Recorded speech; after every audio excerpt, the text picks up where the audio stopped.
I'm JB. This is the Back It Up Binge podcast. I'm talking with NHL great Tom Chorske. Tom, welcome to the program. Hey, thanks. It's a pleasure to be here. We finally got this thing scheduled a little bit. Well worth the wait. Appreciate you joining. I'm going to ask everybody who's watching, listening, get out your bingo cards because I guarantee you this first topic we talk about, no one's going to have on their bingo card. Here we go. You're in the Guinness Book of World Records. Can you talk a little bit about how you got into that? What was the process and what's the record you're holding in that book? Yeah, so it's funny, when I think about it, I'm kind of proud of it, and I do have a certificate from Guinness Book, and I did it with a friend of mine. His name's Zach Lampa, and how it came about was here in Minnesota when the lakes freeze over. We've got 10,000 plus state of 10,000 lakes, and if the lakes freeze over before the snow falls, which sometimes happens, you obviously get a really clean sheet of ice across an entire lake. And when you're a kid, you can throw rocks, completely across, it'll just go forever. And I think some guys have been known to hit golf balls and things like that and see how far they would go and use their rangefinder. And so Zach and I were talking, and we just kind of stumbled onto this idea that we could potentially send a puck a really long way. And, what if you were at one end and I was at the other end? And I wonder what the record is for the longest ice hockey pass. And then we looked it up in the Guinness Book of World Records, and there wasn't one. So we contacted the Guinness Book of World Records, and turned out they had a proctor in Minneapolis, and for a nominal fee or a fee. And my friend Zach's quite the entrepreneur, and he got a radio station or a media company to sponsor this thing Hmm.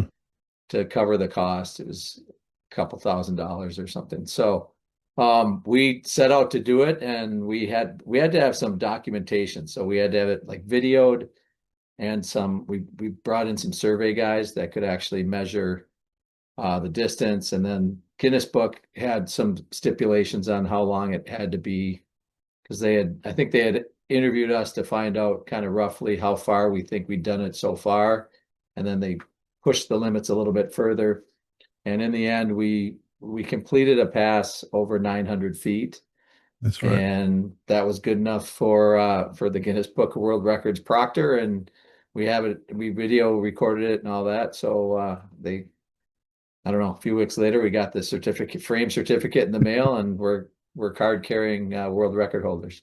That's awesome. 904 feet, 3 inches. Incredible. So that's a great story. Appreciate you sharing that with everybody. So let's go back to the beginning. You grew up in Minnesota. You were Mr. Hockey 1985, first Mr. Hockey in Minnesota, but you're also the high school quarterback for two years, your junior and senior year. Which sport did you prefer growing up? I definitely preferred hockey. Okay. It was really, really my passion from day one. But I played baseball and football growing up, and then football was second for sure. And in high school, I didn't play my freshman year, and then my sophomore year, I think I grew a little bit, and the one of the coaches or athletic director came to me and said, "Hey, come on, you're a good athlete. You got to go out and play for our football team." And so I did, and they put me at quarterback, which was a pretty good position. Practicing quarterback's not hard. You're taking snaps, you're throwing the ball, you're practicing your pitches and your handoffs, and poor linemen they're in the trenches blocking and tackling and getting dirty and dusty. So I felt like it wasn't too hard a duty, but I really enjoyed it. And my junior year, my 11th grade year, we had some pretty good receivers, and we were a bit of a throwing offense. So I managed to be all conference that year, and not a very strong football conference, but nonetheless, it added to my high school, I don't know, athletic career. And my senior year, I was named captain with a couple other guys, and um, kind of finished off my football career, but knew at that point that hockey was my future.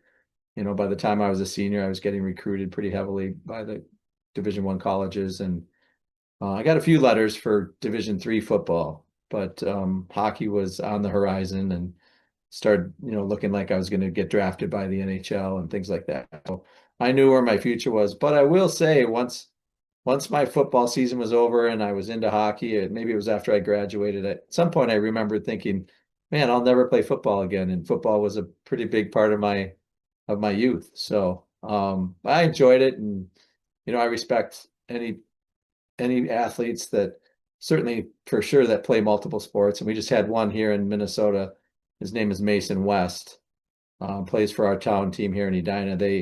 He's a Division I commit to Michigan State for hockey. He got drafted in the first round, but he was also the best quarterback in the state, and he elected to stay and play. He just won. He accomplished his goal of staying and playing for the state championship, and won the football state championship. And now he's off to play junior hockey and then college hockey. So growing up in Minnesota, were you a Vikings fan?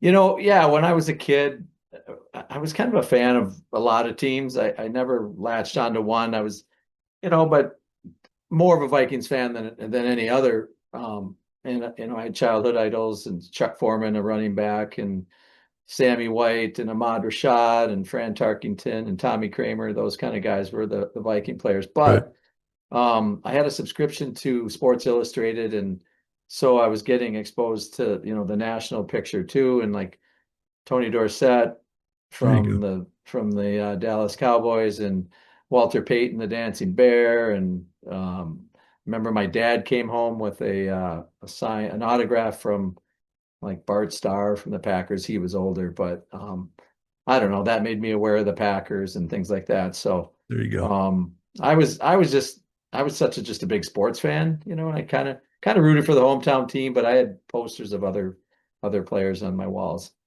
Gotcha. So I have a buddy of mine that I grew up with here in New Jersey. He's moved to Maryland. He came up probably about 2, 3 months ago, and has a couple of sons that play traveling hockey. And I met him up at Menin Arena in Morristown. I'm sure you're familiar with that. Sure. And I asked him, I said, hey, I'm going to be talking to Tom. Let's get a listener question. So he has a question for you. Okay. And he said, what made him succeed when playing high school hockey in Minnesota? I would say that my dreams, my goals, I was heavily influenced by the 1980 Miracle on Ice, There you go. and playing in the Olympics became a goal of mine. I live right near St. Paul, where the University of Minnesota is, and the University of Minnesota Golden Gopher team had like 12, some crazy number of players on the Olympic team that had been watching in the late 70s, early 80s. And so I started telling myself, okay, I want to go to college and play Division I. And I could do the math, and I thought, okay, so for the 88 Olympics, I'll be 20 years old. That seems like ideal.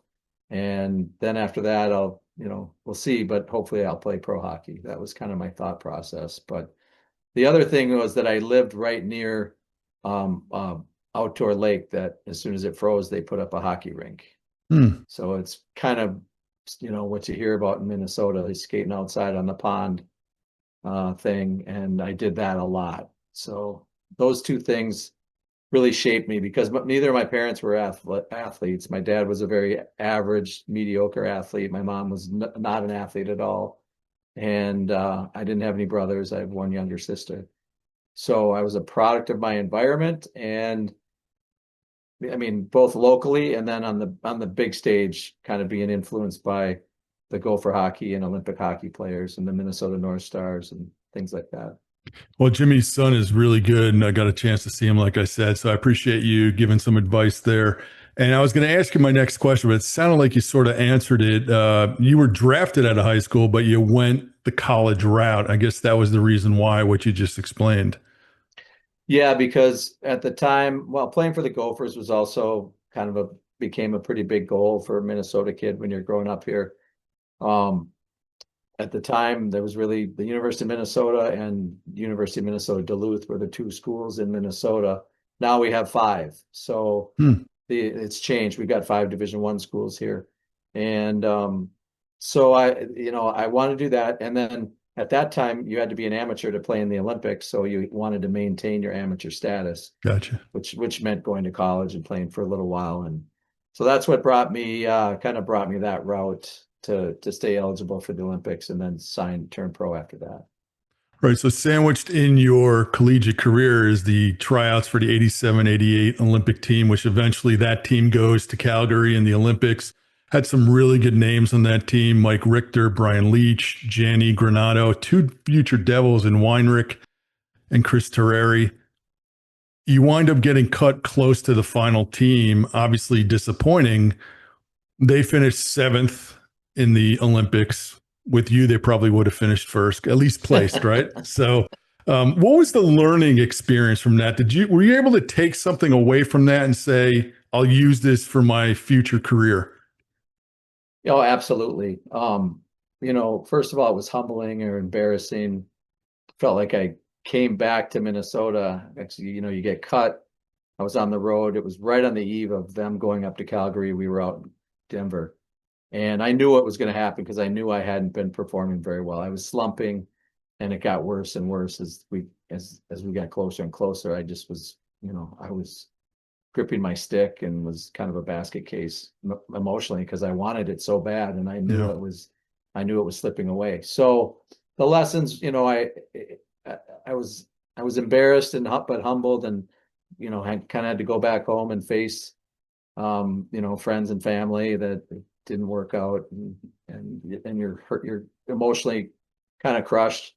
But at the same time, I said to myself, look, I'm a 1st-round draft pick.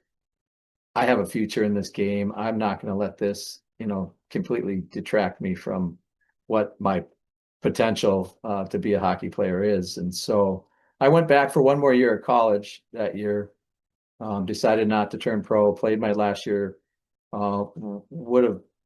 I was doing really well. I was really comfortable back in that, I guess at that level. And I got hurt, dislocated my shoulder, which was unfortunate so I missed I don't know, couple months. I mean, we played for the national championship, which was another bucket list thing.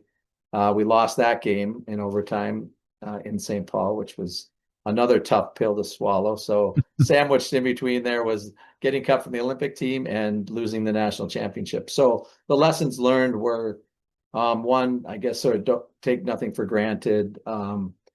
2, there will be adversity. There will be disappointments, and you have to kind of get some thick skin and learn how to bounce back from those setbacks. That's great. That's great. And it didn't slow you up because in 89, 90, you come to Montreal, you play about 14, 15 games. The following year, you play over 50. You're playing in the mecca, really, of hockey, right? In Montreal, you got Pat Burns as a coach, Guy Carbonneau as your captain. You're playing with Richer. You're playing with Dennis Savard.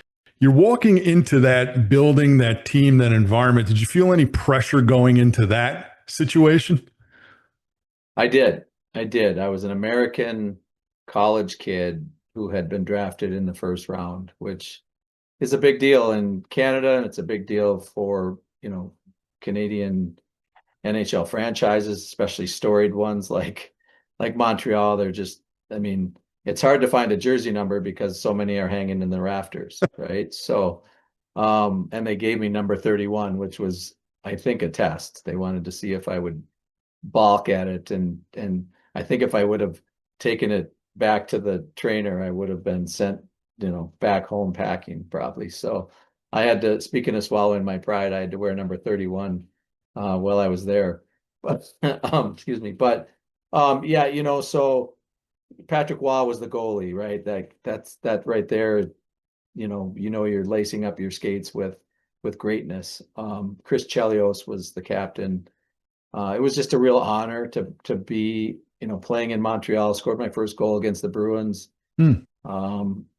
Saturday nights at the Forum were like something that you dream about, as a kid. Just a real event for a kid like me to be up there playing. But a lot of pressure. I felt the pressure. Pat Burns was pretty hard on me as an American rookie, college type guy, not very not very gritty yet. And so, and that's another learning, that's just another phase where I had to learn how to be a pro and deal with that type of adversity and having a coach who's hard on you and things like that. So, but I'm really honored and proud to say I played for Montreal, and I spent half the year in the minors because that's what I needed to do after those first 15 games. And I learned a lot doing that as well. And you do these, you go through these little phases. And my son's now playing pro hockey Oh, that's and great. he's playing in the American League after graduating from Colgate. So I'm kind of watching him go through some of these same things a little bit, and it's interesting. It's a different era and it's a different league than it was back then, but it was fun to be part of that Montreal organization. Well, he's lucky to have someone who's gone through it. You talked about Pat Burns. Was going to ask you about him, but was there somebody on that team as you walk into that locker room that sort of took you under their wing and showed you the ropes? They were all really great to Okay. me. We had some older guys like Brian Scrudland and Mike McPhee, um, Ryan Walter, guys like that. There's uh, Greg, who's it? Greg Hayward, backup goalie, and then there were some young guys that had been there. They were actually my age or younger because I had played college, like Shane Corson, Mike Keene, Brent Gilchrist, Courtnall. And I might be forgetting another one that we kind of ran around with that were kind of the younger guys.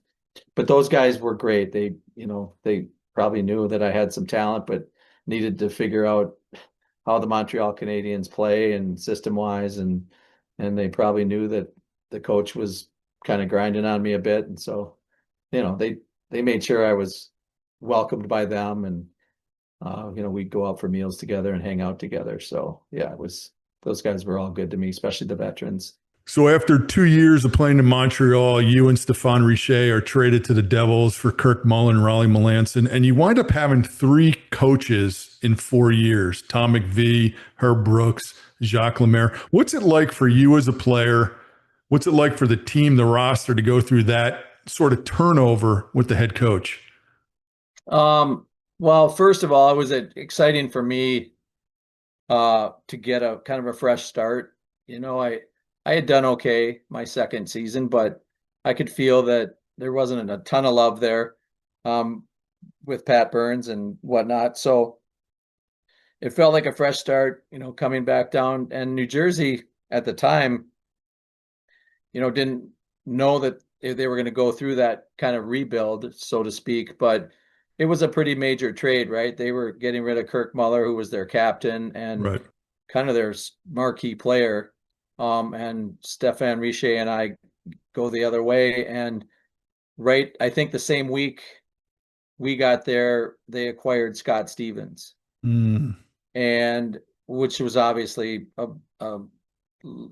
just a monumental change for New Jersey. Then they started we got Randy McKay came in from Detroit, and all of a sudden the Devils were looking like kind of a reshaped team, and there was a lot of fresh faces. Tommy McVie was great.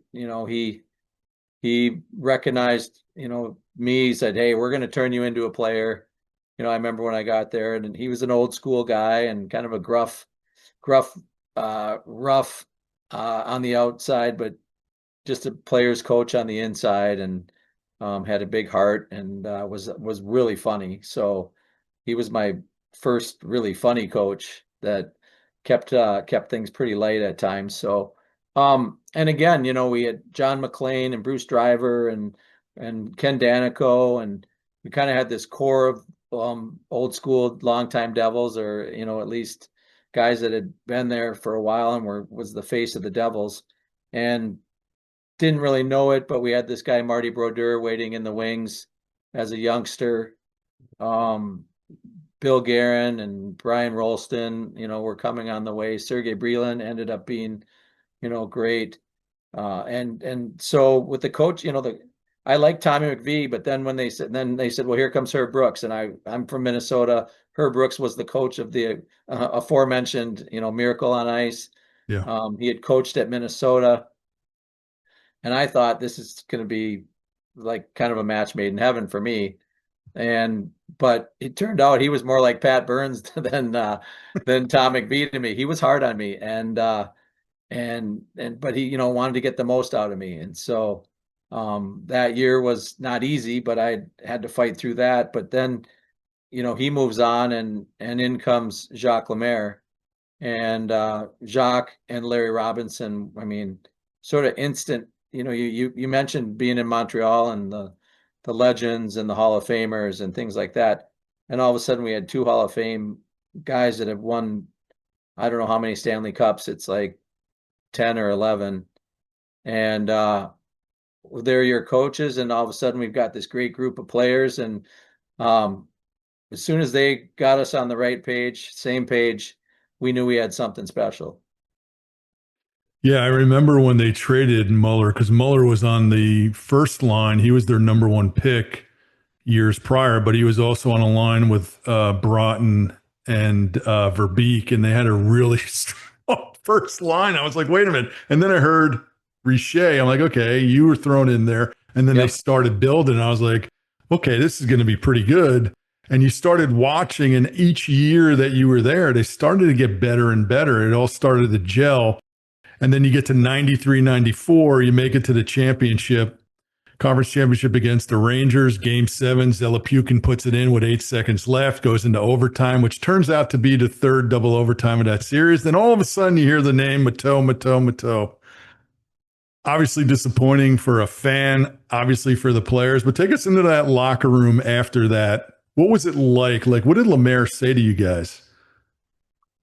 You know, I don't remember exactly what Jock said to us after that game. I remember, the initial shock, because we were rolling and it was looking good. Um, Credit to the Rangers, they bounced back, and Messier called Hmm. that guaranteed win. I know he says he didn't guarantee it, but that's how it was portrayed. And so they came from behind, and credit to them, and they went on to win it. And I do remember, like, probably before we even left the rink, starting to feel like, you know what, like, we're gonna all be back again next year. Like, we can do it next year, and already feeling like, well, we got this far this year. Why there's no reason why we can't just get another kick at the can next year. It's interesting you say that because I was going to ask you going into the following season, what was the mindset? We can do this. Was it business like? But you guys come back, you breeze through to the cup. You're 16-3 in the playoffs through to the cup. What made that team so good? I mean, obviously you had Brodeur, you had all the names you mentioned, and it just seemed to gel, especially coming off such a heartbreaking loss the prior year. 16-3, sweep in the Stanley Cup. Let's go, raise the cup. Uh, yeah, it wasn't quite that smooth. Remember that was the lockout year, so we were disrupted until like January. And so as a team, we kind of were all over the place. Some of us went over to Europe. I had an opportunity to play in Italy for a little bit. And guys some stayed at home and some were in New Jersey. So we were scattered for a couple months there. And then after the holidays, the lockout gets settled, and we're back. And we didn't play very well out of the gate. And so one of the records in the Stanley Cup or in the Stanley Cup playoffs for us was we were 10-1 on the road. Hmm. Well, in order to go 10-1 on the road, that means you're starting on the road every series. So that'll tell you that we didn't start the playoffs in a very strong position. But we had no problem going on the road. Um, by then we had gotten on the same page. And so to your question, what made it so easy to cruise through? Well, one is goaltending. So Marty Brodeur was amazing. Our defenseman, Scott Niedermayer, obviously was there by then. Scott Stevens was an incredible leader day in and day out. Every line kind of had a role that we all played. And so there was a lot of there's a lot of trust amongst each other. There was a lot of, we didn't have any disgruntled players that felt like they didn't get enough ice time, which Okay. can be a thing where you got some guys grumbling that, they want to play more. Well, I mean, there were times where, I know players probably felt like they could have played more minutes, but at least they were, at least they were playing regular minutes. Because Jacques liked to use me and Bobby Carpenter, and then another wing. It was either Lemieux, McLean, Richer, guys like that. We would usually play against the other team's top line. Okay. And so every time that line went out there, we were sort of ready to go. And, if we were on the road, that would mean guys would have to hop off so we could hop on. At home, we would get the last change. So Jacques would see the other team's top line come on and he'd send us out there. And for a while that bothered some of the guys. I think they were thinking, I can play against that line as much as anyone else. And they're not wrong because they're professional hockey players in the NHL, but that's just how Jacques liked to run it. And eventually we got to the end of the season and everyone was on the same page. And then it was very businesslike. We were, kind of like a machine. You just flip the switch every night and we all went out and did our thing. And we were able to, it wasn't perfect. We lost some games, but we were able to bounce. And sweeping Detroit in the finals was pretty incredible. And that was kind of putting an exclamation mark on the whole thing. Was there one line, one player that you recall when you think back about that time frame that you're like, man, this guy's great. I can't seem to catch him. I can't seem to defend him. Um, well, in Detroit, a guy like Sergei Fedorov was real tough. Okay. In Philly, Eric Lindros was a lot to handle just because of his size, and he could get around the rink pretty quick. That whole line was pretty good. They had the Legion of Doom. I think it was John LeClaire and Michael, the Swedish guy. I had his name on my tongue a minute ago. But you know, guys are so good. There's a lot of fast guys during those times too. I mean, I could skate really well, so I could keep up with almost anyone. But those were the time Pavel Bure was flying around, in the league. And but in our playoff run, teams were just tough. There wasn't anyone so fast that I couldn't keep up with. There were some guys that are a lot to handle, like pretty tough, pretty gritty, and guys like Mark Messier. And I would say Jaromir Jagr is a lot to handle. Mario Lemieux, big skilled guy. Right. You could tried hitting him a couple times, but he was bigger than me, and so I didn't have much impact on that. But so yeah, just guys you just had to treat with a lot of respect and try to contain them. Gotcha. So you win the cup. Tradition is the cup travels with the players. What was your experience with the cup? Yeah, it's pretty amazing. Right after we had some opportunities around New Jersey, and you have to do some things for the team. They've got some corporate sponsors. You go to some kind of happy hour cocktail type parties or receptions. But one night their little call came out and said David Letterman wants to have you guys on late night, and so they sent a couple limos, and I think about 8 of us went into the city, and we were on late night with David Letterman, which was cool. And then when my time came, we played till the end of June, and so they had to kind of pack it in July and August. And Neil Broughton, who had been really good for us and came to us at the kind of the trade deadline or near, he got it before I did over in Wisconsin, and he only wanted it for like half a day. And so he was done by like 1 or 2 in the afternoon, and the cup keeper, who's different than he is now, was a different guy, reached out and said, "Hey, I could kind of get over to your." He goes, "I looked on the map. I'm about an hour and a half away. Do you want me to head over?" I said, "Hell yeah, let's go. Get over here," because I still had, that was an extra night for me. And so I immediately started going to some bars and restaurants locally and rounded up some of my buddies, and we had kind of our own little first night with it. I remember ending up at my friend John Johansson's house And that was just kind of a quiet group. It was kind of cool. You're just sitting around his living room with the Stanley Cup and having a couple drinks and telling stories. And then the next day I had a bunch of stuff. That was going to be my official day.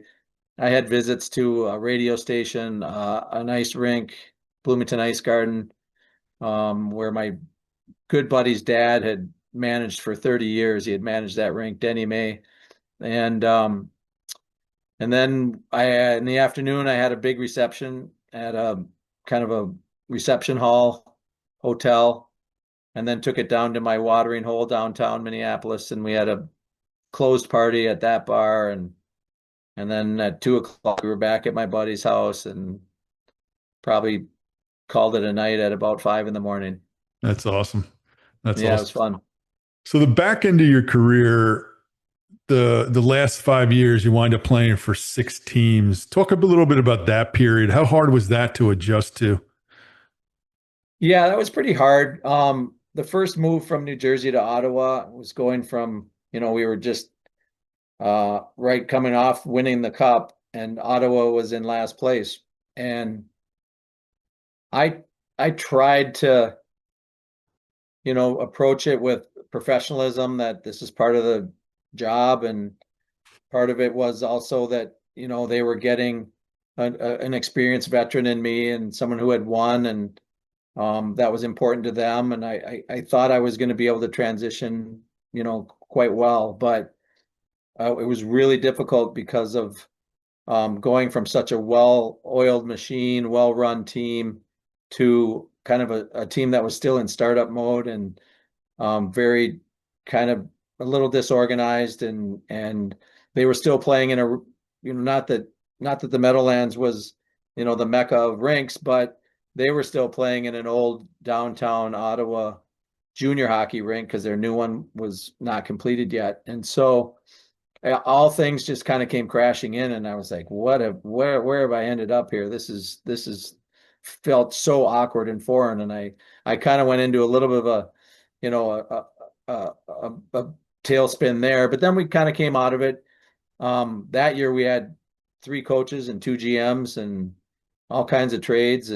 But then the new rink got built, and Jacques Martin came in, and Jacques was really a stabilizing type coach, and was really good coach, really right up there with Jacques Lemieux.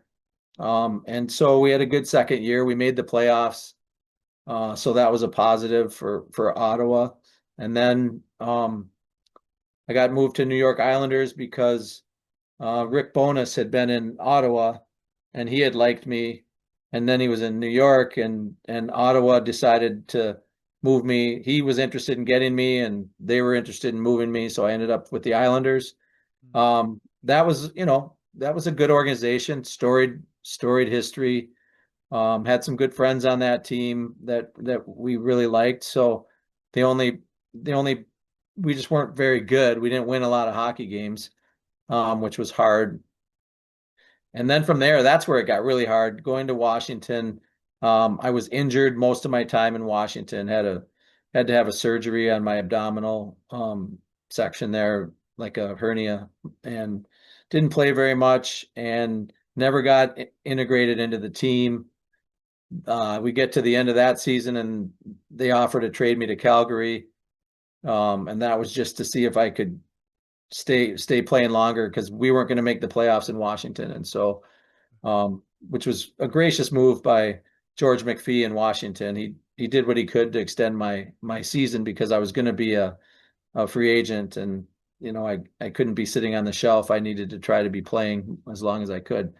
And then the last year in Pittsburgh, didn't have a real big role there. It was a young team, and my dad got sick. I got hurt. Well, first they fired the coach there, which is another coaching change because things weren't going great. Herb Brooks comes back in, so now I'm with Herb Brooks a second time. And he came to me and he said, we're gonna get you going here. You're gonna finish strong this season, and we'll try to get you on track. And then I got hurt. Then my dad got cancer, and so I made the decision to go back and see him, and they had only given him 3 to 6 months. And so I went back to Pittsburgh, and I said, I'm injured. I've been playing for 10, 11 seasons. I really feel like I should just go be with my dad. And they supported that. So that was pretty cool. They didn't suspend me or anything. So that was Craig Patrick, and Mario Lemieux was, I think, in, ownership mode at that point. He eventually came back out, but I'll never forget how those guys treated me during that time. And my dad did. He only lived for three months, so I was able to, be home and help my mom, and I was there with him when he passed. That's awesome that they did that for you. Yeah, it was good. So you had Brooks in Jersey, then you have him at the last stop of your career. How much different was he? I mean, he said he was going to help you in Pittsburgh. Was he like that in Jersey? Was he complete different, or was he the same? Oh, he was complete different. In in Jersey, so early in the interview, you mentioned I was the first Mr. Hockey. So they initiated this award to the top high school hockey player in Minnesota that year, and I was the senior. And so, I mean, I guess I would have been the Mr. Hockey even if it had been established, but I was the first. And at the very first banquet, the guy who gave me the award and the guest speaker was Herb Brooks. So that had been in 1985. And then, fast forward to New Jersey in 93 or 92, 93, when he comes in. At that point, he actually skated up to me and said, I've been watching you my whole career, and you're going to have to play a hell of a lot better if you're going to think you're going to play here. Something like that. And, and I was just like, oh my God, I thought this guy would have, loved me because I can skate like the wind and I'll do whatever he wants me to do. And, he's my idol from when I was a kid. And so he kind of hit me between the eyes with that one. And then in Pittsburgh, he was different. And this is even years and years and years later. Now I've won a cup and I've played, 590 games or whatever at that point. And, so he came to me and he said, "You got more legs than you, kid. We're gonna play." And then I got hurt, and then my dad got sick, and so it never really got to play out. But I will say this: um, we watched the Penguins in the playoffs that year, my dad and I, and my dad passed away the day after the Penguins lost out. I think, yeah, they lost out on a Sunday, and his funeral was like on Wednesday. And I remember giving the eulogy and I looked up and Herb Brooks was at the funeral. So that was Wow. pretty cool. Wow, that's awesome. Yeah. That's awesome. Appreciate you sharing that. You just missed 600 games, 596 in your career, successful NHL career, but then you retire. Talk about post playing career, what you got involved with. Well, I still had like a year to go on my degree. So I used the first like year and a half. We had just had our oldest son.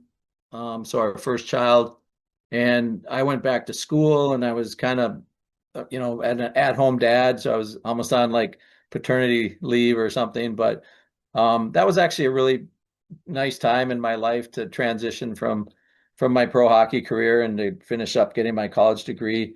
And at the time, I was still skating. Like I jumped back in with some buddies of mine that did men's hockey league and beer league kind of stuff. And one of the guys came to me. So now we're about a year and a half after my retirement, and I was starting to think about going into the private sector and getting a job because back then, you didn't make generational money.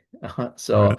I had I had a little nest egg that, allowed me to do what I had done. But um a guy came to me and he said, "Hey, there's a guy that wants to he thinks he might be a good fit for an opportunity he has." And so it was in sales, and I ended up working for this company. It was called Merrill Corporation. It wasn't Merrill Lynch. It was a different company in a different industry. But that was kind of my foray into sales.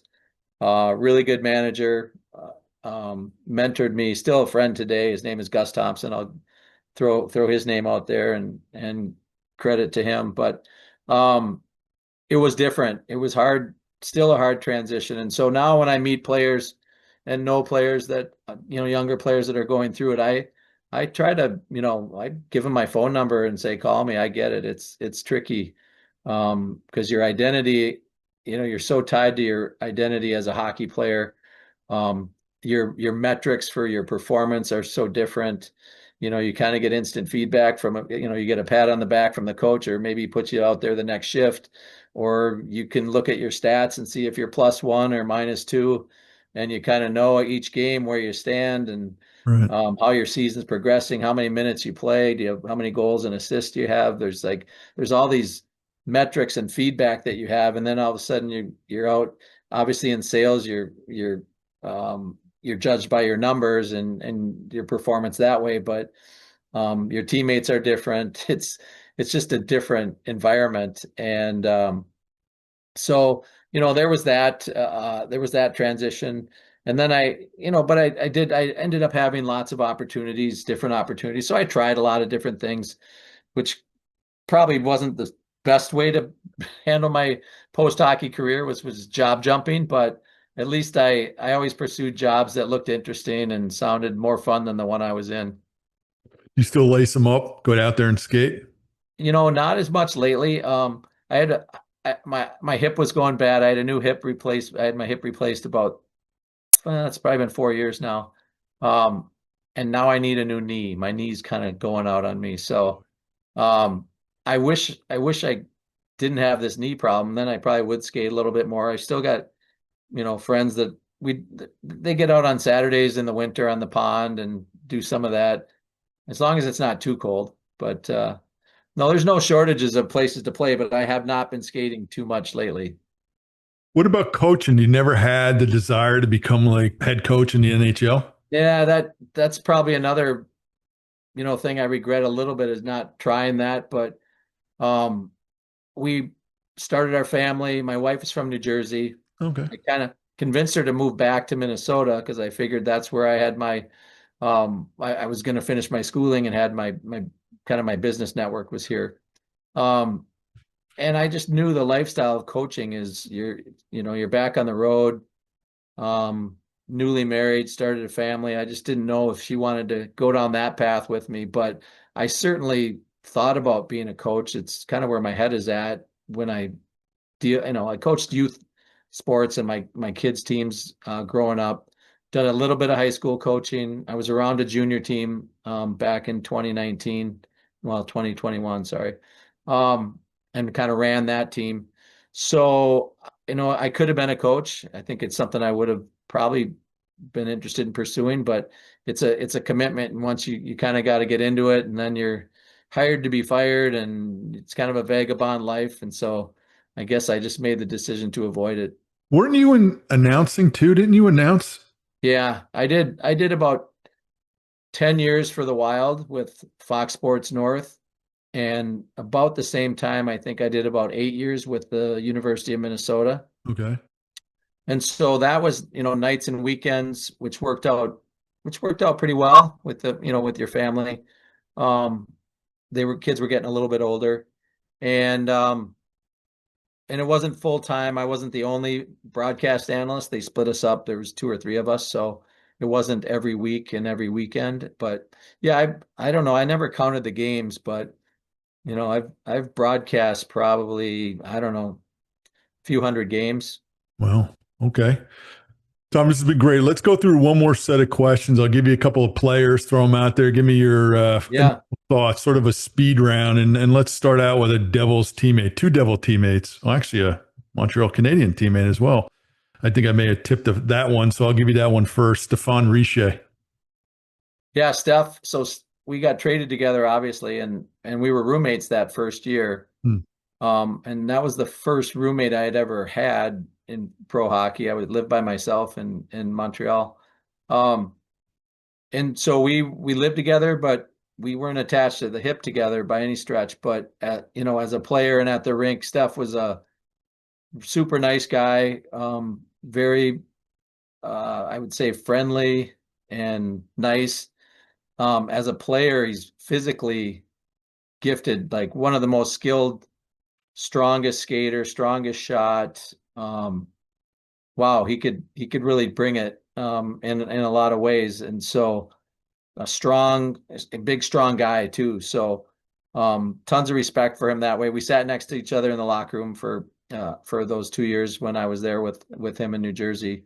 So, I got to know him pretty well. And again, kind of a soft-spoken guy, just, not very outgoing, extrovert kind of guy, but what a skilled hockey player he was. Yeah, he's one of my favorites. Now, this guy, teammate on the Devils, and I think he was a line mate of yours, if I remember correctly. And I sort of know how you're going to react to his name, but I'm curious to see how he was as a teammate and then as an opponent, and that's Claude Lemieux. Oh, yeah. Yeah, so he was in New Jersey or in Montreal when I got there too, and in Montreal I never really got to know him too much. Part of the reason I got to play a little bit in the beginning of my rookie year. I mean, I played well enough to make the team, but he was injured at the time, and then when he came back, that's when my ice time started to go down. But um, Claude is an interesting guy because um, at like off the ice. He's completely a gentleman. The kind of guy you'd want to go to dinner with, and he's almost like sophisticated and likes to have fine, good dinners and all that. And he's just a classy guy. And then you get on the ice, and he's hated by everyone else on the other team. So you'd rather have him on your team than not. But and he's abrasive, and then he gets in the locker room, and he kind of has his own he like has his own persona as a hockey player, where he gets I would say really confident. I don't want to say arrogant because it's not that bad, but he's almost like this guy, and you get to know him as a teammate, and so you know what to expect, and it doesn't throw you off guard, and you don't get upset about it. But he like turns into this like super confident type of guy. And then he gets on the ice, he's abrasive. And so that's his persona at the rink. But off the rink, again, super quiet, like mild mannered and not at all like the guy you would probably think like that guy's a jerk. I bet he's just a complete jackass, whatever. And no, that's not the case. And super classy guy. And I keep in touch with him. I texted him the other day because he's an agent, and my son had a pretty good game the other night, and so I shared it with him. And he wished me and my family happy holidays and well and all that. So he's a good guy. That's awesome. Here's one that was my nephew's, or is one of my nephew's favorite players. Big Devils fan, and that's Bobby Holik. Oh yeah, yeah. He's a really interesting guy. Kind of self-educated, really smart, right? For a guy that came over from Czechoslovakia, wanted to be educated, wanted to be smart. Um, didn't drink alcohol at all, not that that's the the big thing, but guys go out for a few beers, right? Well, Bobby's first sip of alcohol, I think, was champagne from the Stanley Cup. And big into nutrition. God, he was we called him the Russian guys. I think that someone gave him the nickname like Herfer, like he was like a big Herfer. Um, and he's like a bull in a china shop in practice. Like he just, would come barreling through, and you're like, geez, Bobby, you're gonna hurt someone. Um, but yeah, a big, strong, skilled type player too that um had a great career for himself. But again, well read. He would read a lot of books. Um, he went through a phase where he ate garlic like an apple. Like he would just eat cloves of Really? garlic because it's good for your blood or something. He's a really health conscious guy too. And man, you didn't want to be standing next to him in practice because it was not pretty. That's a great story. I got two more for you. Theo Fleury. You know, um, didn't get to know him real great, but that's one of those guys that you couldn't help but respect him for his on ice. He was not very big, but he's 5'6", maybe 5'7", 5'6", 5'7", and just played an amazing brand of hockey. Fast, could score, tenacious, tough. So, I just had a lot of respect for him as an opponent. And the guy had a great career, and then he's done a lot of work after hockey, um, in the realm that he likes to, he shared his life experiences with some of his trauma and stuff. And so he's done a lot of good work in post career too. Let's close it out with a Hall of Famer, a teammate of yours on the Islanders, Zdeno Chára. Oh, wow. Yeah. Um, Kind of gives me chills because I just watched him go into the Hall of Fame. At the time he was a rookie and he roomed with, they put me with him because I was kind of a veteran. And I remember we were, on some road trips together, and I would always warn him that, his head was going to hit the exit sign, or, like to duck on the way out. Finally, he said, "Tommy, I know I'm tall. I do this all the time." And, but, you could see there was something there. He was such like a serious, he was, at the time he was kind of an anomaly. So how big he was. And he was coming from Europe, right? So he wasn't like known to be this big, tough Canadian guy or American guy.